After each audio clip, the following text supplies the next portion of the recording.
What I'm going to demonstrate for you here is the ultimate sandbag dead bug variation.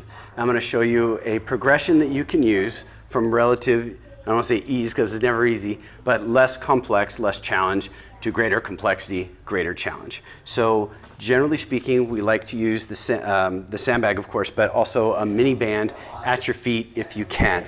So I'm going to have the mini band around my feet like so. I'm going to have the sandbag here, and here's your dead bug position. Now, when we hold the sandbag, it's very important that you remember that one of the natural triggers for your core to turn on is a strong stimulus through your hand, and we create that strong stimulus by squeezing the handle really hard. The other thing we're going to take advantage of is if we try to tear it apart. By trying to tear the bag apart, which will not happen, but you're trying to make happen, you're turning on a whole lot more muscle that helps stabilize. So it makes it better. So I'm going to hold it here, and now I can just try to tear that and do the leg version of the dead bug. And if that's plenty challenging, I can just do that. If I want more complexity, what I can do is we call it steer it. I pretend the sandbag is like a big steering wheel, like I'm steering a bus or some large vehicle. And when I steer it to the right, I use my right leg. When I steer it to the left, I use my left leg. Now, what's worth pointing out, particularly when you're starting out in these more beginning variations, it's important to remember that the leg that's stationary needs to be stationary.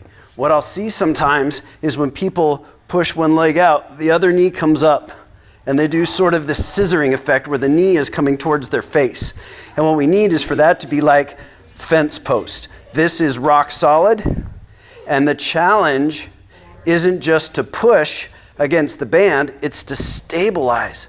And now if I've got my head down here and I'm breathing through my nose and I'm just doing this, the relationship between my hip flexor, my abdominal wall for stability, and my diaphragm for breathing is a really important thing to train.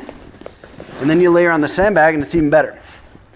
So now, if I want to be even more challenging, what I can do is add with my arms at this angle, and I'm still trying to tear the bag, I can create this additional length of leverage like this.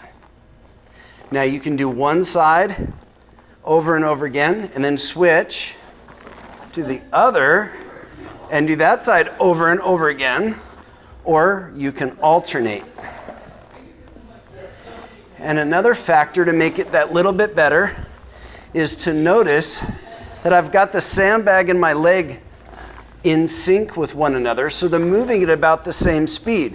So my foot touches the ground at about the same time as the knuckles of my hand touch the ground. And if I weren't talking to you, my mouth would be shut and I'd be breathing through my nose. Also note, both arms are staying straight. The trailing arm really wants to bend like that. And when you do that, you put the load into your triceps, which is not what we want. So you're still tearing the bag, both arms stay straight.